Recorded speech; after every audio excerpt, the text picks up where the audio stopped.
유품 정리는 구체적으로 어떻게 됩니까? 어떤 일들을 주로 하시게 됩니까? 처음에 저희가 이제 현장에 출동을 해서 이제 견적을 이제 우선 봅니다. 그래서 견적을 보게 되었을 때 이제 유품 정리에 대해서 그 유족들이 의뢰하는 그 가이드라인, 그 선을 우리가 받게 되고 거기에 맞춰서 이제 작업을 진행하게 되는 것이죠.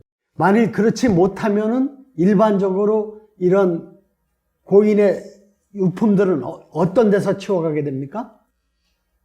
되게 저희 유품 정리 업체의 그 전문 기관들은 생각을 하기를 유품이라고 하는 것은 고인의 혼이 담긴 그 삶의 기록물이라고 이렇게 보고 있습니다. 네.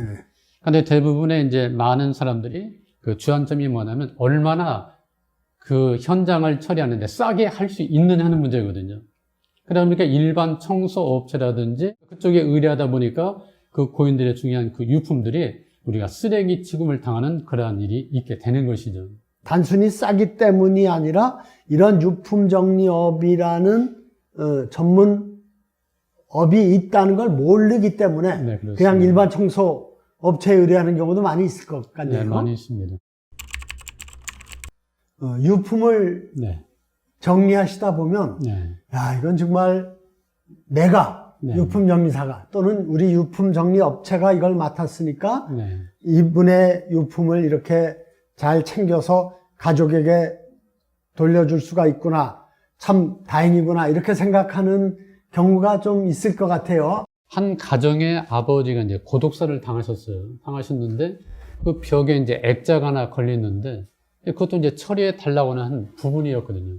그래서 그 내용을 읽어보니까 아버지와 나라고 하는 그 시가 액자에 걸려 있더라고요. 잠깐만 이거 읽어드리면 붙잡고만 싶은 아버지 시간은 빠른 토끼입니다. 더디기만 저희 시간은 느린 거북이입니다.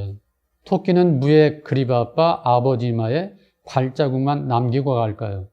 거북이는 어찌 이리 게을러서 제 눈엔 아직 보이지도 않을까요? 아버지 이마에 토끼가 남긴 자국은 아버지의 땀 베인 세월을 보여줍니다. 먼 훗날 언젠가 제 이마에도 세월을 닮은 거북이의 발자국이 남겠지요. 만약 이것이 그대로 쓰레기 처리하게 된다면 이것을 기록을 남긴 그 자녀가 그냥 잊었을 겁니다. 근데 이것을 그 자녀에게 지금은 저희가 좀 보관을 하고 있지만은 전달해 주게 된다면 나와 아버지 관계 속에 이렇게 아름다운 그 시절이 있었구나.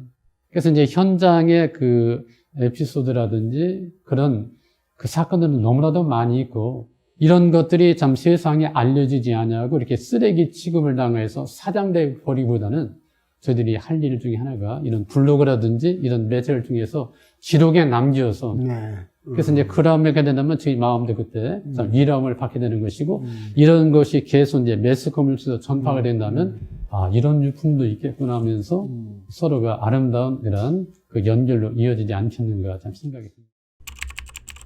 나이 드신 분들이 자기 삶을 마무리하는 과정 속에서 네. 유품을 정리하는 방법에 대해서 좀 간단하게 설명해 주실 게 있을까요? 제가 생각해 볼 때는 1, 6, 그 다음에 12법칙이라고 한번 생각해 봤는데요. 한 달에 한 번 정도는 불필요한 것을 일단 버리라고 하는 것이죠. 예. 그러니까 사람들이 생각해 볼 때 보게 되면 그 어떤 물건이 있게 된다면 20%에서 30%밖에 쓰지를 않는다고 합니다. 그러니까 바꾸어 말하게 된다면 7, 80%는 한 번도 손대지도 않고 그러니까 사용을 안 하면서도 이게 현재 가지고 있는 것들이죠. 그 다음에 유괴법칙이라고 하는 것은 뭐냐면 6개월에 한 번 정도는 이것이 더 필요하지 않다고 한다면 이웃과 나누게 되고 이제 기부하는 쪽으로 우리가 이것을 가는 것이 이제 좋겠다 생각이 들거든요. 그리고 12법칙이라고 하는 것은 12달, 1년 정도 되게 된다면 이것은 반드시 꼭 필요하기 때문에 남기라고 하는 것이거든요. 그래서 첫 번째는 버리기, 그리고 두 번째는 나누기, 세 번째는 우리가 남기기인데 이것이 바로 이제 보관하는 것이죠. 그러면 이사님께서는 특별히 난 이거 남기고 싶다, 누구한테 꼭 전하고 싶다 그런 물건이 특별히 있나요? 저는 자손들뿐만 아니라 저 후대 감사 일기장을 그들에게 참 남기고 싶다. 죽음의 현장에 저희 모든 직업자는 뭐냐면 삶의 현장에서 일하는 것이 아니고 죽음의 현장에서 일하게 되거든요. 그래서 죽음 속에서 감사한 것이 너무 많은 것이거든요. 네. 감사하는 마음으로 내 생활을 기록하는 것, 네. 일기를 쓰는 것은 그 자체가 자식들에게 귀한 유품이 될 수 있을 거고, 네. 또 지금 살아가는 내 삶을 예. 더 아름답고 품위 있게 만드는데 네. 참 중요할 것 같네요. 박세원 이사님, 오늘 이렇게 좋은 말씀 네. 나눠주셔서 감사합니다. 이야기를 들어보니까 내가 스스로 나의 물건들을 미리 정리할 기회를 갖는 것은 참 필요한 일이구나 하는 생각이 들었습니다. 오늘의 궁금한 인터뷰는 여기까지입니다. 다음 시간에 또 유익한 인터뷰 준비해서 오겠습니다. 구독, 알림, 설정, 좋아요 부탁드립니다. 고맙습니다.